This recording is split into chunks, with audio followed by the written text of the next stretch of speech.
Ronaldo pradėjo žaisti futbolą labai anksti. Pirmasis jo klubas buvo Andoricha, kuris žaidė nuo 6 metų.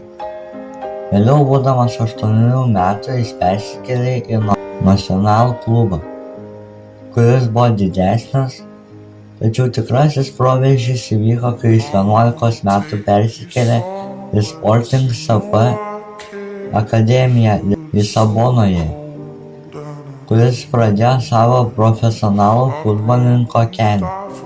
Po kelių metų sėkmingo pasirodymo su Sporting CP 2003 metais 18-metis Ronaldo sulaukė pirmųjų svarbių pasiūlymų.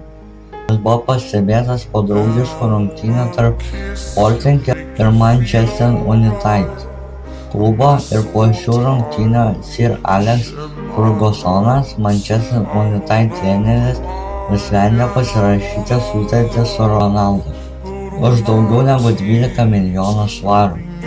Tuo metu tai buvo didžiausia suma už jauną žaidėją.